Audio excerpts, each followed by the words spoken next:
حکوومەت یاریمی کوردستان هەموو هەوڵێکی ڕێککەوتن لەگەڵ حکوومەتی عراق دەدات ئەگەرچی ڕێککەوتنەکانی عراق بەردەوام لەژێر فشاری سیاسیدان.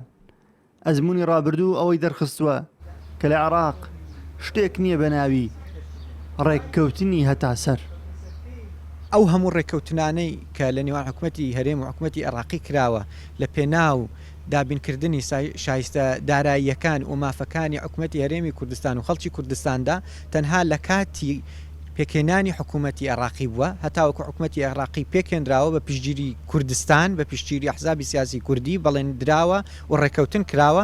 دوای تەشکیلبوونی حکوومەتی عراقی یەکسەر ئەو ڕێککەوتن و بەڵێنانی کە داویانە و کە بڵین ماف و شایستە داراییەکانی خەڵکی کوردستان دابین بکەن وەلاندراوە.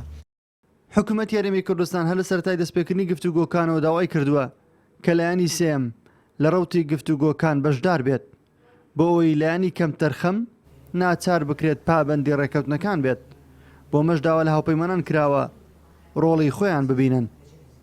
ئەو اتفاقی کە دەکرێت نابین حکوومەتی عراقی حکوومەتی هەرێمی کوردستان لەژێر چاودێری هاوپەیماناندا بێتن، چونکە بەتایبەت لە لایەنی حکوومەتی عراقی فیدراالەوە هەموو سیاسەکانیان لە ژێرباری کۆمەڵک دەوڵەتی دراوسێدایەکە حەز ناکەن پێشکەوتن لە کوردستان داهابیتن. ئێستا بە شێوەیەکە کە جگە لە تەئسیراتیان لەسەر سیاسەکان کە هەموو جارێ پاشگەزبوونەوەیان هەبووە لە اتفاقانەکە لە حکوومەتی عراقیدا دەکرێن، ئێستا بە شێوەیەکە شارع دەجوولێنن بەوەی کە ئەو وێرانیە و ئەو ناپێشکەوتنێکە لە شارەکان لە محافەزاتی خوار و وەسەتی عراقدا هەیە بوونەتی ڕێگر لەوەی کە حکوومەتی هەرێمی کوردستان بووە تا ڕێگر لە پێشکەوتنەکانیان. لە ماوەی ڕابردوودا چەندین ڕێککەوتن لە نێوان حکوومەتی هەرێمی کوردستان و حکوومەتی عراق واژوو کراون، بەڵام لەپڕ ڕێککەوتنەکان پێشەل کراون. بەغدا ئەو شایستە داراییانەی ڕاگرتووە کە مانگانە بۆ هەرێمی کوردستانی دەنارد.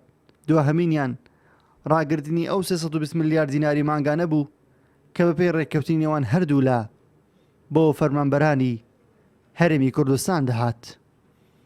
نەورس عەبدوڵڵا، کوردستان 24 هەولێر.